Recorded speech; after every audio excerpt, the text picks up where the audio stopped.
that is happening. There we go. Let's fade to black. And we're going live in 5, 4, 3. Yummy like a gummy bear.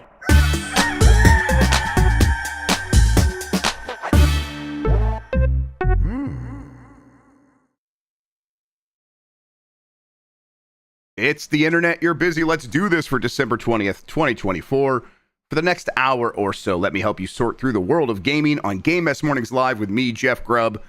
Today, everyone is off for the year, so welcome to the last Dregs Day of 2024. But first, please join me in welcoming today's co-host, the Game Mess Mornings. It's Eric Van Allen. Eric, how are you doing? I love to come in and just clean up, at the end of the year, we whatever's left. We needed somebody to come in and help us out here. Yeah, not much happening. I ended up finding some news stories. We'll have plenty to talk about, but we'll wrap up the year here. This is the last Game Mess Mornings of 2024. We'll be off for the next 2 weeks. We'll probably be back on everyone's favorite holiday, January 6th. So, yeah, that's I believe that'll be the first day back. We'll see. So, yeah, GMM garbage time. Welcome to it. It's going to be a good one. But yeah, Eric, how are you doing? I'm doing all right. It's the holidays. It's the end of the year. Just kind of getting through it and doing whatever little work I can here and there. But because it's, the weird way the games are nowadays, there's not really a stoppage to work at all. It's just all going all the time. So, yep, it's kind of relentless in a lot of ways. That's it's a good thing. But yeah, I'm looking forward to this little break here and then getting things going in 2025. But yeah, and you Axe the Blood God, you guys are kind of amping that up. I mean, that God, you guys have been doing that for a while now. I know you've been a full member of Axe the Blood God for years now, right? Yeah, I want to say I joined around 2021 or 2 maybe. Obviously a podcast that has a long legacy going back through Active Time Babble and stuff like that.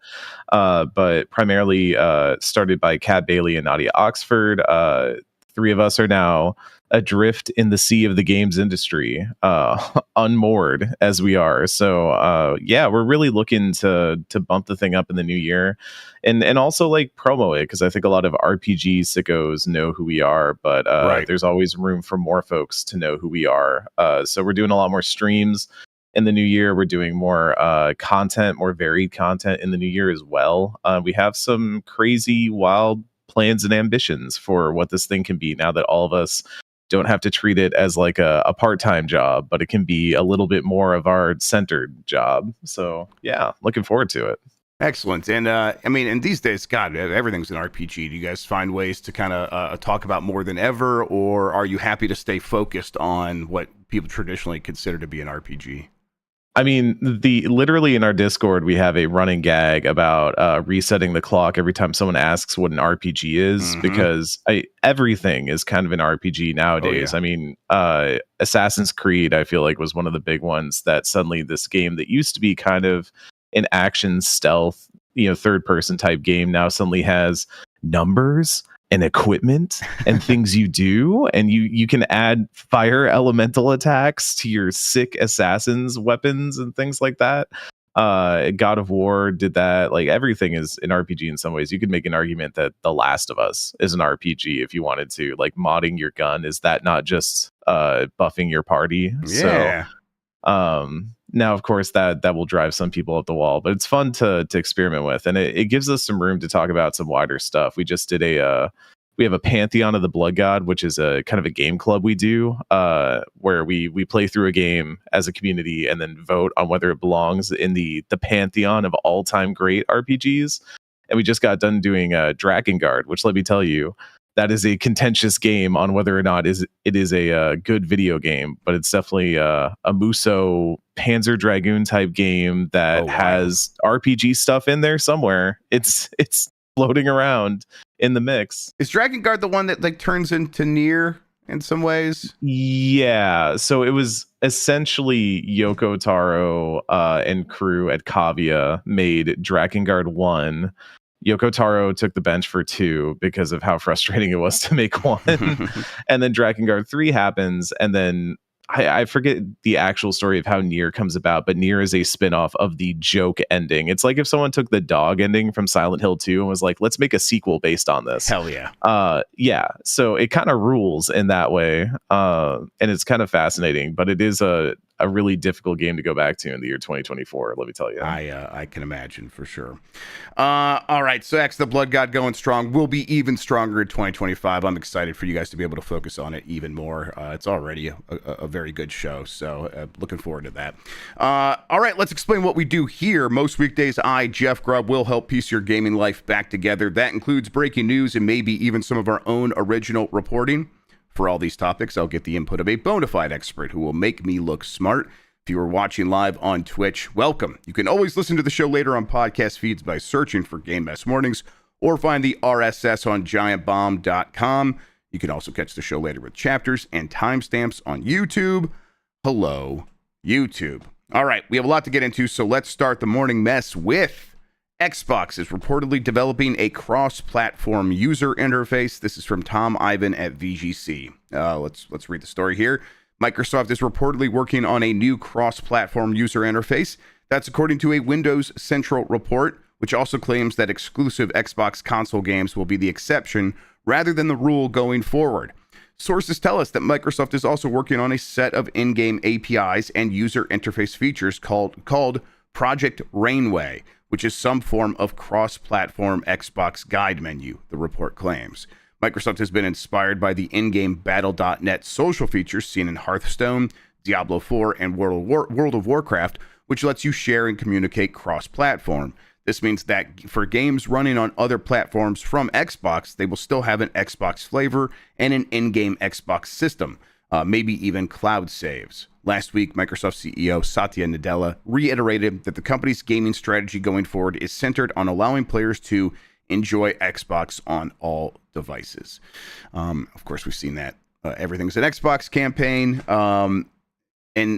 So this makes sense to a certain degree, right, Eric? Where it's like they want to say everything's an Xbox, but you sort of lose the platform flavor if you are just a game on a shelf that runs on anything. And so if they're trying to make it still feel like you are inside of a contiguous ecosystem, they probably do need something like this. And at the same time, this can probably help something like when these games are running on a handheld PC, where the interface on there is pretty bad, so you want to stay out of Windows as much as possible. You could just use this Xbox interface, so it could have plenty of positive ramifications for what they're trying to do, right? Yeah, there are two wolves inside Xbox. The desire to want to like have these big exclusives and have a giant umbrella under which there are so many studios pumping out all these games. Then also like the Xbox is everywhere. The Xbox is part of all. The Xbox as Windows drive that I think has kind of been tugging at the heart of Xbox for a while now. And to some extent, I was talking to somebody about this recently. I haven't bought an Xbox yet this generation, even as somebody who like played a lot on the Xbox, especially the 360, because I just have a PC. Like it's essentially the same thing at this point. Yeah. This is an Xbox. Yeah. But it's kind of interesting to see this push and pull, especially how it gets inspired by some of their acquisitions, like BattleNet. Seeing the ghost of BattleNet, which I guess is still kind of around, but I remember the fond days of people getting mad about launchers and things like that, and BattleNet is still one of those lingering ghosts there. But social features is definitely a strange thing that I feel weird about this all being tied in. I use the Xbox app on PC, but I mostly use it out of ease because it's easier to get to my Game Pass stuff if I go through that than if I try to go through other routes. But all of this is just continuing to be like, they want Xbox everywhere. They want Xbox on everything you can do. Xbox is not necessarily a platform anymore. Xbox is a like virtual platform. Xbox is the environment and the ecosystem, and this seems to just be pushing further into that. Yeah, and it's we see why they're doing this. The selling Xbox hardware is becoming more difficult for a variety of reasons. One, they, like you mentioned, they sort of minimize the urgency to get new hardware because you do feel like you could just play this if you're on PC. So there's a lot of players who, I think, definitely during Xbox One and PS4 adopted PC because there was a lot more exciting things happening with the hardware during that generation. And so they just naturally, I mean, I'm definitely one of them. I think you are too, from the sounds of it. Just continue doing that with Xbox games going forward. So yeah, obviously that's happening. But also, I just think in general, there is a new crop of gamers coming up, a larger crop that is accustomed to just getting games on the hardware they already have. And so spending hundreds of dollars on bespoke hardware to play video games is a tough sell. And when they do sort of get over that hump, it is with the Switch and to a slightly lesser extent the PlayStation, and not that much of a lesser extent. And then by the time people are considering an Xbox, they're looking at all this other hardware they've already bought, and they're like, well, why would I spend that money when I could just, use that money to buy more games for the system I already own? So it's like they need to do something different. We get that. And the problem is, it's like, all right, so you want to clearly still feel like a platform, but what does that look like in the future? And I think they don't really know. Obviously, no one else really knows. And so they're trying to sort of pave their own way. And I think at the end of the day, we're probably going to look back in a few years and be like, remember when they tried that? And now Microsoft is just the biggest third-party publisher. And of course they are. And that's how we're going to think of them. Do you think they're going to be able to bridge this and actually make something that feels new, and like when you turn on your TV, you're like, well, I'm going to play my Xbox, and that's just my TV? Do you think they get there? That is like the ultimate question, is like, how do games get to that point? Because that is I feel like the pathway has been laid out with streaming for things like TV series, movies, and stuff like that. We've seen everything go digital, everything go streaming, everything go, you don't have to like even really necessarily buy a set-top box anymore. A lot of TVs come with built-in capability if you're a Roku or an Amazon or something like that. And do games ever get to that point where like the Windows Store, the Xbox Store is just an app that everybody has on their television, on their Roku, on their Amazon Fire Stick? Like, that is maybe the end goal and where Microsoft starts to see the fruits of its labor. But I think there are a lot of questions there because of the bandwidth costs that would, incur, that you would have to like streaming a game is not the same as streaming a show or streaming, music or something like that. I think there are a lot of like hardware and infrastructure problems in the way between here and there.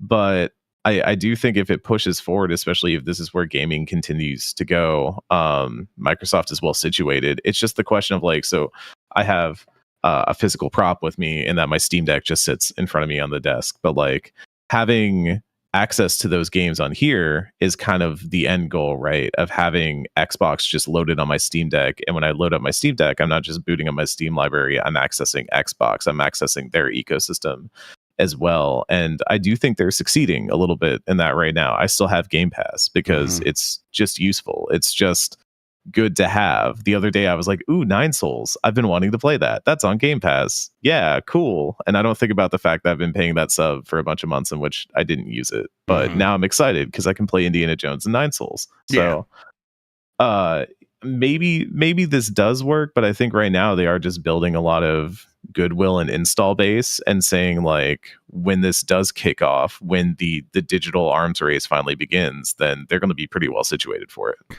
Yeah, I do wonder how ubiquitous an Xbox overlay becomes built into games. Do they put this into Call of Duty? Do they put it into Minecraft? That stuff I could see them maybe. I mean, you got to sign into Xbox Live on Minecraft already, I think. I haven't done that in a while, but I vaguely remember doing something like that. So them including an updated UI that just enables you to communicate across the Xbox games makes some sense. I just I don't know how frequently people are going to use it if it's not the default, and there are going to be plenty of games that people play that just will not be a part of this in the way that, like, well, if you're on Xbox and that, the system level UI, all the games are a part of that. So can this work? I don't know about the overlay. I'm sure maybe it'll do some cool functions, but overall, it's like that's probably going to be something that people see and not think much about. As far as like being able to bridge this gap, make it work and become this virtual platform, as you said, it's It's possible, but it seems like it's a long way away, especially since really what they need is the Xbox store that they keep hinting at on a Switch and on a PlayStation. And until they really get that, it's like it's going to be what it's been so far, which is you can get these games on PC. And when you do that, you're probably going to use Steam anyhow, which they've come to accept. So, and, you know, they've accepted it on PC where they have Windows. And it's like, well, if they're not fighting it there, how hard are they going to really fight to get these stores onto PlayStation and Switch when they could just put the games out on those platforms, on those stores, pay the 30% fee, and call it a day? You know, that's money, and they're paying a lot of money to have these developers that can sell a lot of games. They're probably just going to take the path of least resistance, and that's where we're going to end up with them being a third-party platform or, you know, third-party publisher in a few years. Mm-hmm.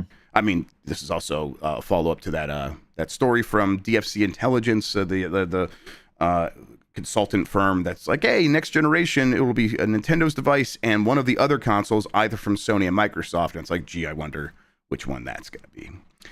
All right, let's move along here. Ubisoft's new game has Rayman and Blood Dragon and NFTs. This is from John Walker at Kotaku. Remember NFTs? They were this hilariously stupid and obvious scam from 2021 where people, and you'll laugh, sold the rights to JPEGs. Yeah, I know those things you can right-click and make an infinite number of. So silly. Anyway, 3 years later, 3 years after all that collapsed, Ubisoft has launched a game featuring the NFT grift.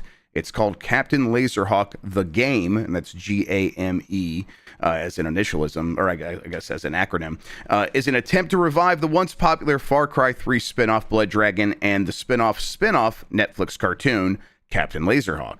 Now as a top-down shooter with commentary from Rayman and perks related to Assassin's Creed, which on its face sounds like someone fell over in the Ubisoft supply closet. It really does sound like someone was like carrying all these things in a neat order and then like fell down an escalator and all the things got mixed together and they're like, well, is this the game? But it doesn't end there because if you want to play, you have to have an NFT. These take the form of Ninja Warrior cards, which can be bought via the game's website where, like in all normal games, you'll have to sign into your wallet. This is where your pretend money and pictures are kept. And in this case, it wants you to use something called Eden Online, Ubisoft's own in-universe creation.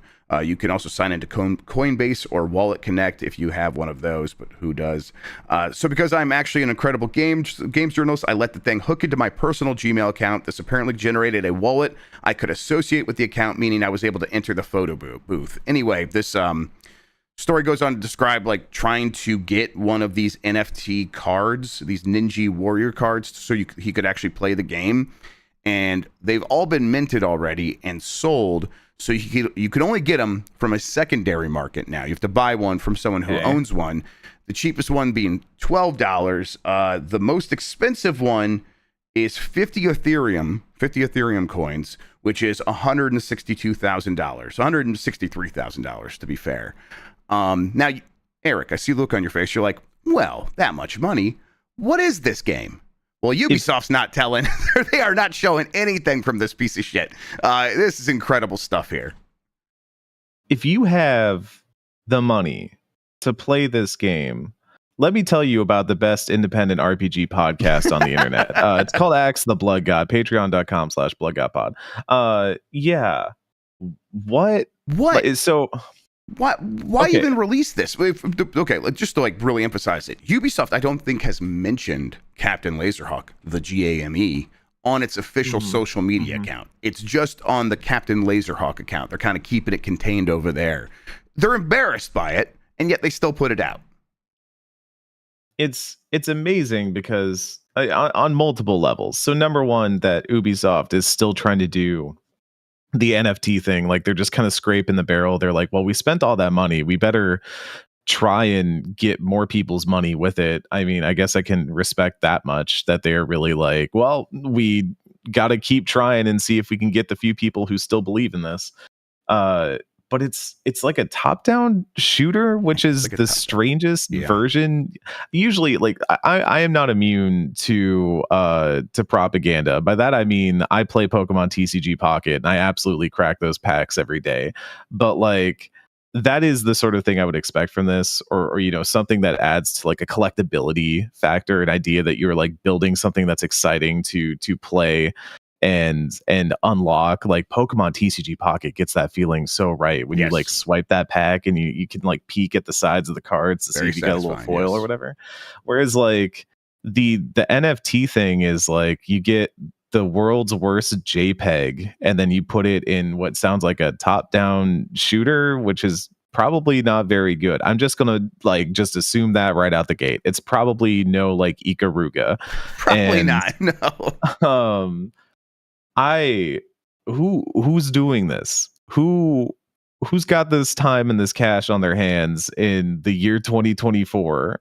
Honestly, I would love to know who is actually buying into this. I mean, my assumption a lot of times is it is dudes making bots to go play these games, hoping one of them pops off so they could sell these NFTs for a 50% markup. And if you do that at scale, it's probably worth the time.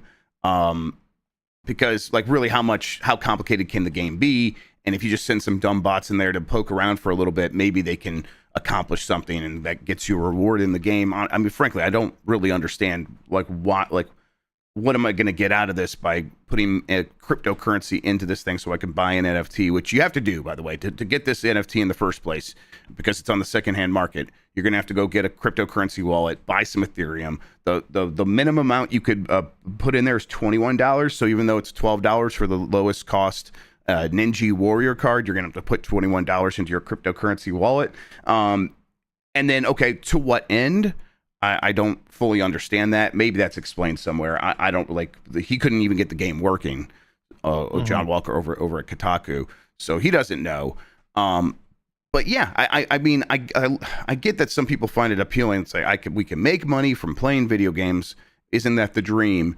And it's just like, actually, no, that is a nightmare. It is a complete nightmare. We don't have to relitigate this. Everyone knows this about NFTs, but it's a nightmare to like turn that into a business where every decision about making the game has this profit incentive behind it. We already have that in a lot of microtransactions. We don't need to have that on steroids. But Ubisoft, three years after this stuff fell apart, trying to make this happen still, and not even really trying to make it happen, just sort of farting it out, is so weird, so bizarre that I don't know how this company is still operating in this way. It's bonkers, and to encourage the people at home as a now freelancer, you don't have to turn everything you do into a money-making endeavor. Like you just really don't. And I can't imagine anyone logging on to a video game and being like, well, time to earn my paycheck. And I do think it's baffling. There are definitely people who are like, this is my get rich quick scheme. This is my if I just earn enough, I will make my money and I will cash out and I will become rich off of the Ethereum and the Bitcoin and the NFTs.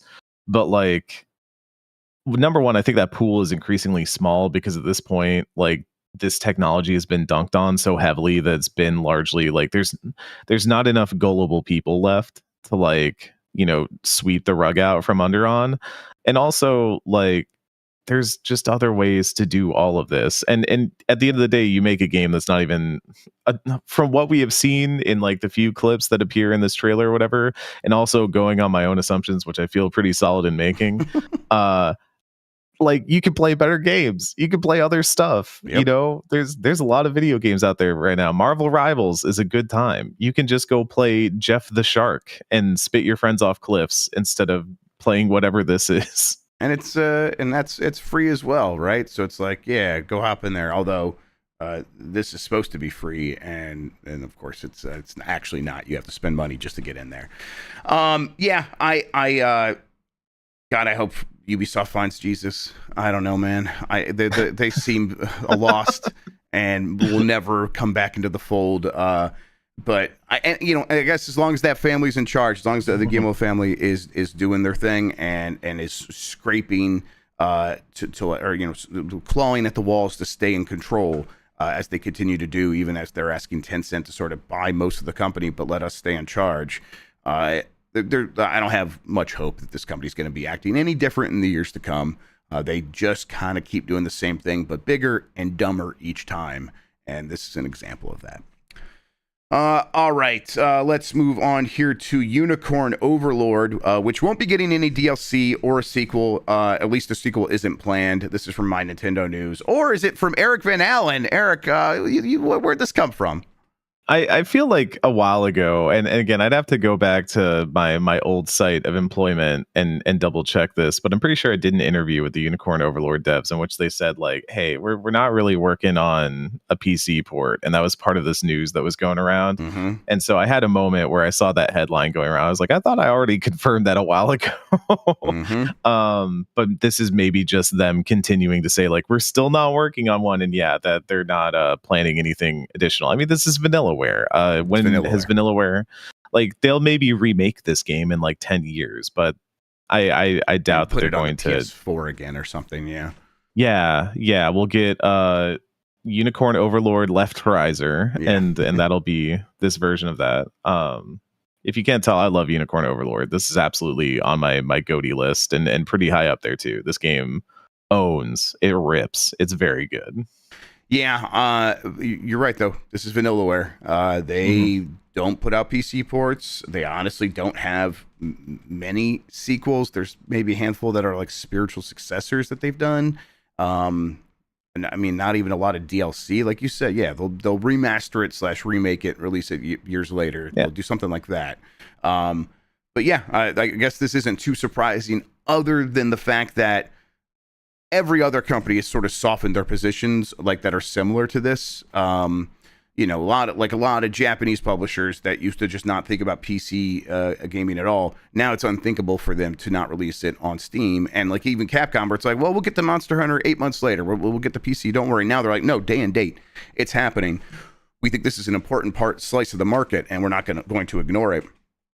But Vanillaware is still Vanillaware, not changing at all, and it's only surprising just because everyone else would change. Dragon's Crown still isn't on Switch, and Dragon's Crown isn't on PC, right? Like, it's a lot of Vanillaware's games are not on PC. In fact, I'm struggling to think of one that is. I'm like, I can't. I'm like couching my words because I'm betting there's like one that might be, but okay, yeah, chat is confirming me that none of them are. Yep. Which is kind of weird because there's been a big push, especially amongst developers of Japanese RPGs, to like embrace the PC as a platform, especially as a launch platform. I feel like Square has been gradually going this way. A lot of Atlas games have been heading that way as well. Sega games, obviously, through Like a Dragon and things like that. And you had companies like Falcom that were already embracing the PC a long time ago. So like, I've been enjoying that, but it's weird that Vanillaware has not done it, except that maybe like Vanillaware is still a small company. At the end of the day, it's a small outfit compared to larger corporations. And it seems like every time a new Vanillaware game comes around, there's definitely an air of like, we're really swinging on this one. We're putting a lot behind it. We really got to make this work. And I love that. I love that about this company. They put out some incredibly vibrant, interesting, fascinating games. 13 Sentinels, Odin Sphere, an extremely underrated game that I wish was available on the Switch right now. But it does mean that you kind of have to own the right platforms to play their entire collection. Mm-hmm.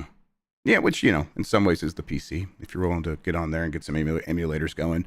I really want to play Dragon's Crown again. It's been a minute. Yeah. And, that's one where it's like, I would love to get a crew together and play through that. Yes. And in fact, I'm in the mood for like beat 'em ups right now. One of my kids was just hopped on the Simpsons machine here, the arcade one up last night, and was going to town and just playing through it by herself while I was busy getting some presents wrapped and things like that.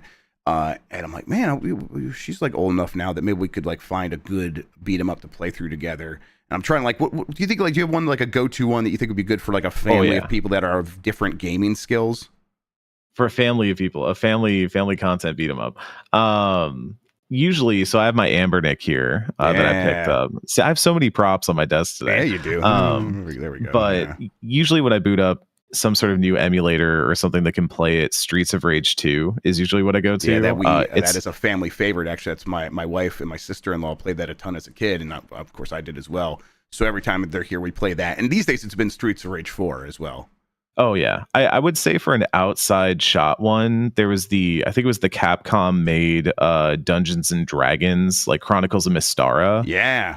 That is an underrated beat 'em up that's pretty solid. That or like Castle Crashers is always a good pick. Yeah, I think Castle Crashers might be the one that I go with because I think the kids would think it's funny with like the the farting goats or whatever it is and stuff like that. And it's Scott Pilgrim. Yeah. Scott Pilgrim just got that like remaster or whatever. That's a good one. Yeah. So yeah, I'm River City Girls. Yeah. I'll throw a menu out there and we'll see what everyone jumps toward. It'll probably be Streets of Rage 4 again, honestly, but I'm fine with that. Streets of Rage 4 is so good. It rules. It's so good. The roguelite mode that they put in there. So a lot of these indie games get those modes where it's like, okay, here's the endless mode. Go as far as you can and get different powers and get them mixed up in different ways. Very good in Streets of Rage 4. That's an excellent way to play that game. All right. We'll come back right after a quick break. We got to talk about the future of Elder Scrolls Online and that Marvel vs. Capcom Infinite and Beyond fan mod. We'll get to all of that right after this.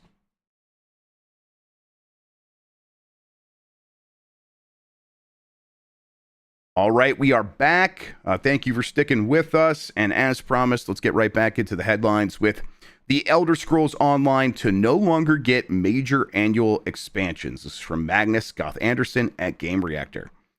For many years, the Elder Scrolls Online has, like World of Warcraft, had major expansions such as Greymoor and Morrowind, but it seems that this will not be the case going forward. Despite being quite successful with the game's current content model, the team behind it is now changing direction. ZeniMax Online Studios boss Matt Furore has written an open letter where he confirms that the game is officially moving away from major chapters, as he calls them, to a seasonal model. We have been incredibly successful with our strong annual chapter releases, starting with Morrowind in 2017. Jeez, it's been that long since that Morrowind expansion. Up through Gold Road just 6 months ago. Zone design and quest content is at the core of every Elder Scrolls game, as our annual chapter release model highlighted. We will still do lots of story content, but now looking into 2025, we need to concentrate on different types of content to support all types of ESO players. So we are putting chapters aside and will be focusing on new types of content and a new release philosophy. More on that below. Basically, new content will be added to Elder Scrolls Online, but these seasons, which will introduce content more frequently, don't seem nearly as ambitious as the larger chapters. Got to say, this sounds like what's going on with Destiny 2, right? Where it's like, we want to keep this thing going. We want to keep making money from it. Ideally, we want to keep making about the same amount of money from it, but we want to put less work into the stuff we're putting out to make that amount of money. And I mean, at a certain point, I get that, especially for such a long ongoing game. But like Destiny 2, I imagine the player base that's been very happy with the way these things have gone. Elder Scrolls Online has a very fanatical fan base. I imagine that they're going to not love hearing this, but I'm just guessing. I'm not one of those players. What do you think? Yeah, I'm not one of those players either. I'm a pretty hard person to draw into an MMO if your name isn't Final Fantasy 14. But this has always been a fascinating one to me because it kind of lingers on the periphery for me. But there are a lot of people who get really into this game, and I find it fascinating to see how these live service games kind of ramp up and then scale down, because it always happens. And like, maybe there is a revival or a resurgence that happens somewhere down the line, but usually that's pretty fan driven. That's pretty like community driven. Games that get those fan supported servers or like individual groups that still love to play them are kind of the surprise and not something you can plan for, and certainly not something you're building content for as a company most of the time. And so I'm not surprised this is the lifespan of any online video game, is that eventually like players are going to start to move on to something else. Players are going to want something new, and either the MMO finds a way to provide that itself, or more often than not, like players do just go somewhere else, try something new, and that's not necessarily a bad thing. But it is kind of a bummer for people who maybe still want more out of Elder Scrolls Online, because maybe they think there is more to continue to get out of this experience. So yeah, I don't know. It's the tricky part of this. I can't imagine how I would feel if FF14 was like, hey, guess what? No more expansions. I'd be distraught. I'd be running into the streets, tearing my clothes, howling at the moon, that sort of thing. So does Final Fantasy 11 still get expansions? it doesn't get expansions, but it's still got players. Oh, It's no, still it's got definitely still has players. Yeah. oh yeah, it's still got shooters, as they say. But Yeah. like it's I podcast with one of them, Victor Hunter, notorious Final Fantasy 11 fan. But yeah, I think it's pretty much there's some thoughts that maybe there might be some 11 stuff coming down the pipe, because right now the current raid series in Final Fantasy 14 is centered on Final Fantasy 11. It's like a crossover that brings in a lot of those characters and even mechanics and stuff like that in really interesting ways. But yeah, it's still kind of just out there. It just exists. I'm surprised your sub for 14 doesn't get you into 11 as well. I really think it should. Point, yeah, like, why not? I think the only reason this is a little bit surprising is, and this will pop to my head when I first saw this, as Marino in chat points out, EverQuest is just got its 31st expansion. There's for some reason, some MMOs, like anything like sort of above the EverQuest level in my mind was like, no, those are just going on forever, and not just going on, not just existing in maintenance mode, actively getting new support. And then, when I really look at it, there's a lot of MMOs that probably were EverQuest size or bigger that definitely have not just gone into maintenance mode, but have completely shut down. So it's not like across the board. But it's like, in my mind, it's like, no, a successful MMO does just exist there forever over in the corner doing its own thing. And I think that they probably just have different ideas about what they need to do for the future of Elder Scrolls and online games involving these properties from Bethesda. And so they're probably trying to like slowly shift into that over a matter of years. And this is just the beginning of that. But yeah, I thought Elder Scrolls Online was like extraordinarily popular for like how old it is. It seemed like it had like I said, that fanatical fan base, but I thought it was pretty sizable, especially after getting put into Game Pass in some ways. But who knows if that, like, what that really looks like and what the business model looks like. I bet it is a line that trends down over time, and they're probably just seeing like, okay, if we keep doing this, the line could go from the black into the red, and so let's just cut it off now, change things up, and try to make more from less. And again, like, can you blame them after 10 years? I think, hey, getting 10 years out of an online video game seems like a fair deal to me. I think the interesting comparison point here is that there's also Fallout 76, and this kind of like a parallel idea of a game is, here's our kind of MMOE take on our single player RPGs.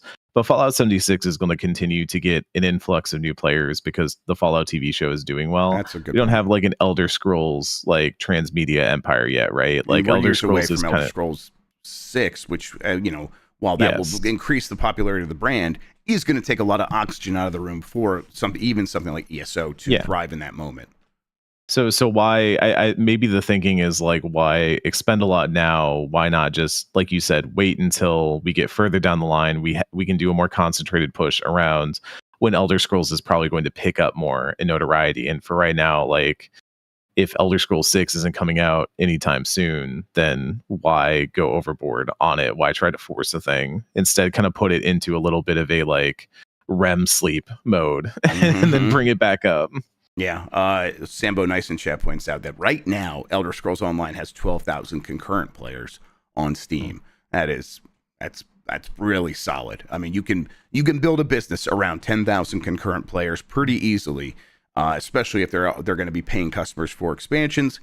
But they've done that, and they're probably just like, hey, we can make a bigger swing and maybe get back up to 100,000 concurrent players for a couple of years if we do something new. And to do that, we need to begin moving on. Like Bethesda and ZeniMax underneath Microsoft, they're not going to start up another ZeniMax Online to do another MMO. They're going to take this team and have them do something else, and that seems to be what's going to start here. All right, Marvel vs. Capcom Infinite and Beyond fan mod launches tomorrow and brings art style overhaul and more. This is from Alex Coe at DualShockers. When Marvel vs. Capcom Infinite was released in 2017, it failed to live up to its predecessors and was a huge disappointment to fighting game fans worldwide. While Capcom has since given up on the game, the fighting game community hasn't, and we're about to see the fruits of their labor with Marvel vs. Capcom Infinite and Beyond, which releases on December 20th. Marvel vs. Capcom Infinite and Beyond is a fan mod that improves the original game in every way. There's a launch trailer if you want to see what they're talking about here. But here's a list of improvements. Overhauled art style for the cast of fighters, added visual effects, new color palettes, alternate costumes, gameplay updates, stage updates, 4-player tag team modes, which is some real cool stuff. I've seen some clips of this of like Maximilian Dude and his friends doing 2v2 fights, tagging one another in. That's obviously 2XKO does that as well, but they're like, hey, it works really well here as well. And then customized voices and sounds and new music tracks. Basically, they made the game they wanted this to be all along, and it looks fantastic. It looks so good. Something like 40 people worked on this project. I'm glad it was able to like sort of get to this point where now it's here, and that means it'll be out there, and you won't be able to put the cap back on, even if Disney or Capcom show up with a cease and desist. You'll be able to find this on torrent sites going forward. So this is a really cool thing. I plan to check it out. How about you? Oh, absolutely. MVCI was one that I didn't really gel with when it came out at the time, and I'm, something. What's the Willem Dafoe thing? Like, I'm something of a fighting game fan myself. There it is. Yes. Yeah. But like, MVCI didn't really click with me as somebody that loved 2 and 3. And Pal in the chat, John Carson, there saying we'll be running sets this weekend. Yeah, probably. Yeah. We'll probably be doing that. But like, everything about this is so rad because it really is. For me personally, like number one, fighting games have had such a community push in the last few years, especially amidst the COVID pandemic. There was a big upswing in people wanting to play old games, get on like Fightcade and play like MVC2, play Third Strike, play CVS 2. And I think you're seeing some of the like excitement around that now pick up with, I mean, even Capcom's going like, yeah, we should probably take Capcom versus SNK2 out of the vault and sell it again. That makes sense. Yep. Like we'd probably make some money off that, and it's been incredible. It's been excellent to see. Sorry, everybody. Sound was coming through there. I thought it was muted. My bad. I fixed that. Cool. Sorry. Keep going, Eric. Hot audio. Hot audio. Yeah. So CVS 2 and stuff like that getting re-released is already exciting enough, but a lot of the excitement around just building the fan mod, making the game what you want it to be. I grew up, especially in like college era, we loved playing Project M. When we discovered Project M and played that, I know that's the forbidden game and all that, but it was such a jam to play that game and experience like a different version of Smash that was kind of balanced around what the community wanted it to be. And seeing this from MVCI, a game that a lot of people I think had written off. A lot of people had maybe gone like, okay, this is the bad MVC, and to see a team go like, no, like we're gonna tune this, we're gonna mess with it, we're gonna see like what this can be when we tinker with it a little bit, and come out with something this incredible is like really, really exciting. I'm curious to see what kind of scale attachment it gets, because I could see this developing, a community fan base and stuff like that. But as for whether this gets like an Evo spot, whether this even gets like a combo breaker spot or something like that, a little bit more curious. I think like with the rights issues, that's maybe a bit hairy for some of the TOs out there, but I'm just excited to see MVCI getting like a little bit of love. A game that really, really just did not have a strong start out of the gate, but absolutely deserves a second look. Yeah, and it does feel like the winds are blowing in favor of us getting a new one of these one day. It definitely feels like Disney's down to clown. Capcom is in a position where they could pull this off. Now, is Capcom going to do that before they like maybe turn to some of their own stuff in the meantime? Maybe they do a Darkstalkers first, and I think a lot of people would welcome that instead. That'd be crazy. Yes, but it feels like we're there. It feels like they're bringing back Onimusha, they're bringing back Okami. Because they're in such a strong position and they have such a strong handle on their technology that they feel comfortable like making these bets more frequently, and that's going to turn back to the fighting game scene that they've had for a long time. Where okay, yeah, we've done Street Fighter and that's going very well. Let's just go a little bit deeper. And Marvel's obviously right there, but they did try Infinite not too long ago, so maybe they'd go with Darkstalkers. But I don't think that we are never again going to get a Marvel versus Capcom game. That will happen again one day. Darkstalkers is crazy to me because initially when I was making jokes about what would Capcom bring back now that like Onimusha is back on the table, I was like, they got to give us Breath of Fire at some point. That has to come back, even just a collection. But Darkstalkers is an even deeper Stranger cut, yes. and that's crazy. I think that's the kind of Capcom that we have right now, is a deeper and weirder, and I'm so excited about it. So, yep. God, this game just looks fantastic now. They really just put a little Borderlands cell shading on there. That's all you need. That fixes most games, turns out. All right, let's keep moving here. Next story: Sonic Movie 4 planned to release in 2027.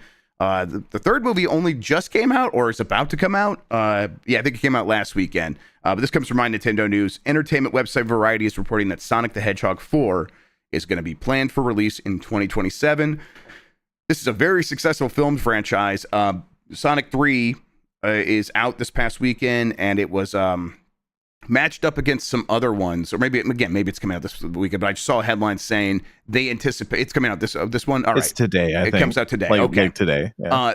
I saw a headline saying that they anticipated to make more money than anything else this weekend, and there's a lot of other big releases like Mufasa. Yeah, it's up against Mufasa, and that last Lion King live action, whatever, the movie is one of the highest grossing films ever, and Mufasa apparently not going to do as well as Sonic the Hedgehog 3. Like, that's where we're at right now.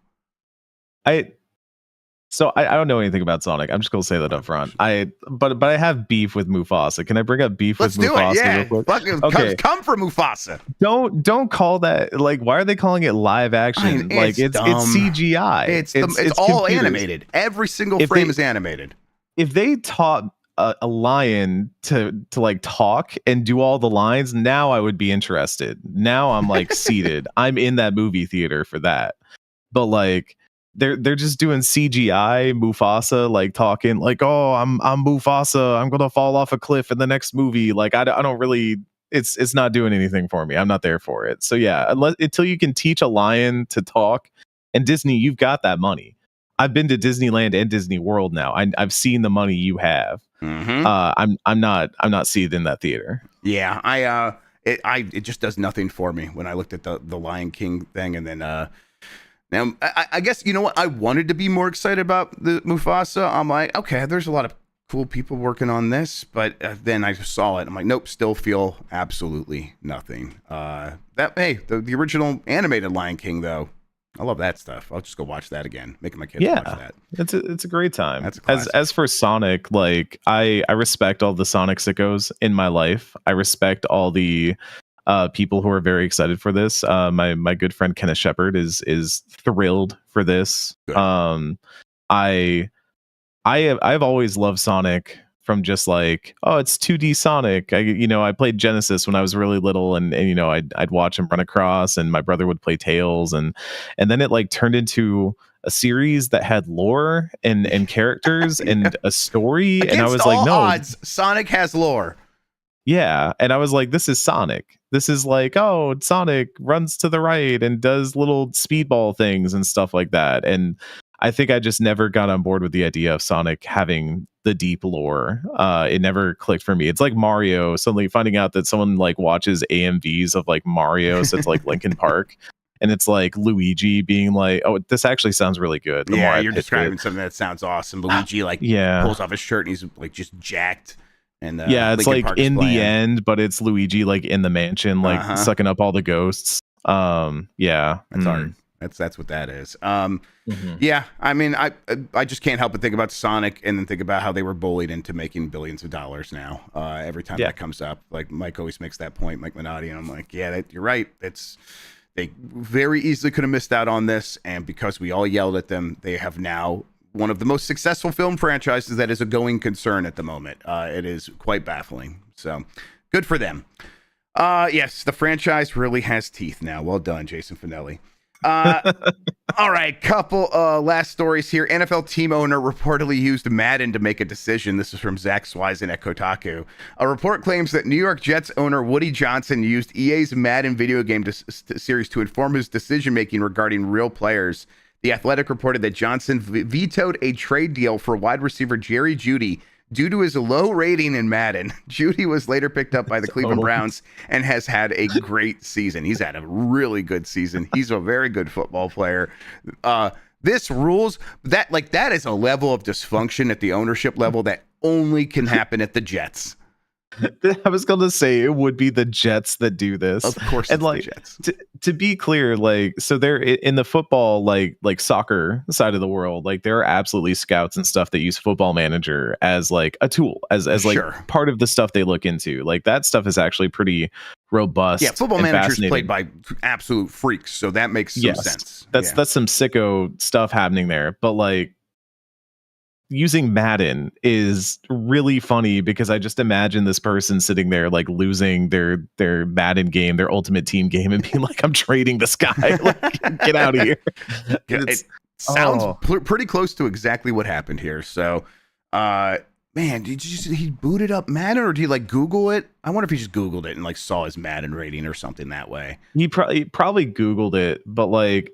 When I tell people that this is why I love sports, like I also love the drama and the strategy and the athleticism, but also like sports gives us stories like this. Right. That's why it's beautiful. It's like for all the for as much as Moneyball and analytics have come into it, which I do like that stuff. I like that they've turned a lot of sports into math. At its foundation, it's driven by emotions and by people's hubris and rich people's whims. And boy, it's fun to see how stupid they could be sometimes. And then in like the case of my team, the Lions, it's like, wait, the Ford family got their shit. When did that happen? That was never supposed to happen. Oh my God. So it's like this uplifting story. Finally, something going in favor of the Fords. All right. Last story here. The 2024 Indie Game Awards winner went beyond Balatro, but also included Balatro. This is from Matt Patches at Polygon. We'll read through some of these winners here. Game of the year was Balatro. Best debut game was Little Kitty Big City. Accessibility, Another Crab's Treasure. That's got the best accessibility thing of the year. Just add a gun. It's a gun. Yeah. Just give the crab a gun and let him shoot all these bosses. Visual design, Harold Halibut. I'm glad that game got something. It was never for me, but boy, it looked cool and it got this for visual design, which it earned. Best music, Pacific Drive. Best bite-sized game, Thank Goodness You're Here.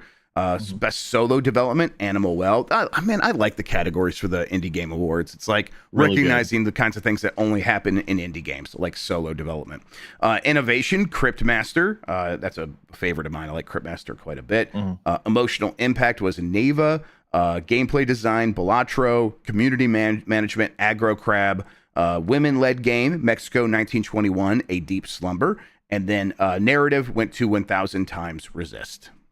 So yeah, that's a great lineup. I know a bunch of the people that were voting on this, and we're kind of arranging a lot of this stuff. The like indie council that formed all this, and I think it's if you're somebody who was coming out of, especially like myself, coming out of the Game Awards and being like, wow, they didn't really like do much for indie games. Like Balatro certainly got elevated, and a few other games popped up in their respective indie categories that got like sectioned off to the side. But if you want something where you're going to watch an award show and see a bunch of games that you want to check out that you haven't heard of before, like Mexico 1921 is a great example of a game that I don't think many people have heard of or paid attention to, but is a really incredible, fascinating experience. Like this was a really good award show and a really like solid push from a bunch of folks who just wanted something a little bit different in the space, not necessarily trying to usurp anybody, but like understanding that there just needed to be something different out there to like make space for these indie games. Just come at it from a slightly different angle to give different games a chance to get some recognition. That's fantastic. John Carson in chat's mentioning that apparently they have the rule is other than Game of the Year, you can't be nominated in more than 2 categories. Nothing was nominated for 2 categories besides Game of the Year. I wonder if that applies to the women-led game, because that would be kind of unfair. Like, oh, you're a women-led game, so you can only be nominated for that. I bet they don't do it that way, actually. I would think there would be some thinking there. Some thinking there, absolutely. But again, these awards were fantastic, and I love this stuff. So shout out to them. Yep, absolutely. All right, everybody, that does it for the headlines. Let's get over here to the poll from yesterday. Let me get it framed up here for you all. And there we go. Are you going to see Sonic 3 in theaters? Yes or no? 29% say yes. 71% say no. I'm probably not going to see it in theaters unless the kids start asking about it. Mostly because movies like these family movies, they come home very fast. They end up on, Paramount Plus, I think is what this one is going to end up on. It takes like a month and a half. So it's like in a blink, it'll be there. And that's pretty convenient for me, having to take an entire family out to see a movie. I enjoy that. But we'll see. If they ask about it, I like going to the movies. Maybe I'll check it out. How about you, Eric? You going to go see it in the theater? No, I got in trouble with a friend for saying that I wasn't going to see Sonic or Wicked in theaters. Sonic, I just have no interest. And Wicked is like something that I want to see with people, and I don't want to go see that by myself. I would feel weird seeing that movie by myself. So I don't know what you see by yourself in a theater these days, and maybe like Nosferatu, Bob Dylan. Nosferatu's a by yourself movie. I see that. Yeah, it'd be really funny to walk out of Wicked and then just like ski. Like, that was crazy. I didn't know Bob Dylan's life was like that. So you could do that for the bit, maybe. Yeah, that's fair. I would enjoy that. All right, I got a new poll question. We'll get to that here in a second. Before that, though, Eric Van Allen, why don't you tell people where they can find you on the internet, what you have going on, all that good stuff. Yeah, you can find me, like we said, Axe of the Blood God, an independent RPG podcast. I co-host with Kat Bailey and Nadia Oxford. We've got big plans for the new year. We love to cover RPGs and also a bunch of other stuff. We've got some side quests, like I think we're doing the top 10 RPG battle themes coming up pretty soon here, but we're probably going to do like a watch of Nausicaa because Kat Bailey has somehow never seen the movie Nausicaa. Yeah, that's the most Kat Bailey movie I've ever seen. Yes, and she was like, I've never seen it. And I'm like, that's crazy to me. So there's that. There's Normandy FM, the other podcast I co-host with Kenneth Shepard, where we play kind of like games in a book club format. Right now we're playing through Nier Automata, which has been a really fun experience. And then I'm also freelancing, so you can find my work primarily on But Why Though, which is an incredible entertainment and gaming publication run by Kate Sanchez and Matt Donahue, which does a lot of great work. I've been doing a lot of writing over there. My mouthwashing review, if you want to read about a really, really good indie game, you can go find that. Or you can head to places like PC Gamer, where I just put up I think it might be the first hands-on of, if you know the game Battle Chef Brigade, that studio has a new game coming out sometime in the future, and I got to do the first hands-on with that, and it was really, really cool. I like that game a lot. Battlesuit Aces looks really, really good, so find all those things where you can find them. Okay, excellent. That sounds fantastic. All right, new poll question. And Blue Sky and all that, yeah. Excellent. What's your most anticipated game of 2025? Monster Hunter Wilds, Elden Ring Night Ring, Ghost of Yotei, Grand Theft Auto 6. I can only put 4 because YouTube changed how many you could put. So those are your options. Of course, there is a comment section if you want to put your actual most anticipated game. Marino points out that community game of the year voting has begun. Go to giantbomb.com. You'll find the link to that there. I would love to get everybody's vote on that. I love the community vote thing. That would be fantastic. Also, beep, beep, beep, beep, beep, beep, beep, beep, beep. I am getting an update here in my notes from the producers.